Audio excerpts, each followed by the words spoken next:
Hello everybody, so I wanted to review 3 of these new candles here. So we have Mediterranean Breeze on the left, Moonlight in the middle and Wild Mint on the right. So you can see they've all got new labels on top of them in red, which I quite like actually, makes it quite special. So you'll see I'm smelling from these jars here, and the reason for that is because you get a much truer hit of fragrance rather than smelling inside the jar, because all of the different notes, they hit the top of the holder here. So the Mediterranean Breeze, oh my gosh, it's so fresh, it's unbelievable. If you like fresh fragrances, this is great. It's a bit musky in the base, so it's a bit reminiscent, but it's quite unusual of like some moss notes in there. So that's that one here, and these burn for 150 hours each, which is quite amazing.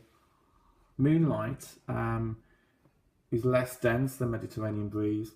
It's more of an evening fragrance. It smells kind of like a man's aftershave, so if you go for those kind of fragrances, which I certainly do, then that's perfect for you.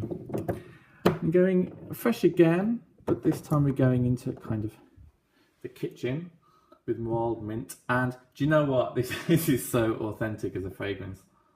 Wild Mint, you couldn't mistake that for anything else, honestly.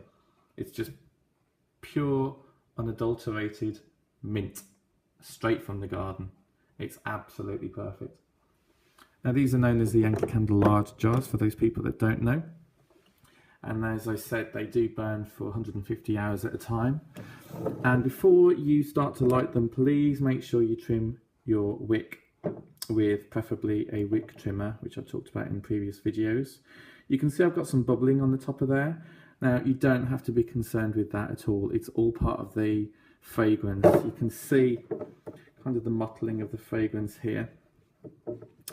And what is interesting about the EU now, they have to legally say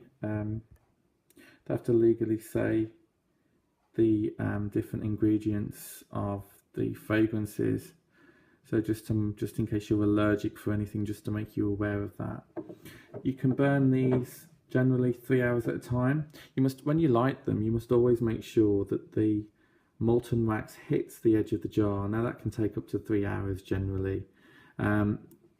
Make sure they're in a dry place, not too cold. If you've just got these arrived from the post, do not light them straight away. Let them warm up, because otherwise they will tunnel. And as soon as they tunnel, there's a memory on them, and they'll remember that for next time you want to light it, and that way you won't get all of the wax used up. And after 3 hours, or whenever really, keep a note of the wick. Make sure that it's not mushrooming. If it does, use a wick trimmer, blow it out, remove the wick, surplus wick, and then relight it, and then you're good to go again. Excellent. So I hope you liked this video. Please subscribe if you did, and I better get started on the next. Thank you. Bye.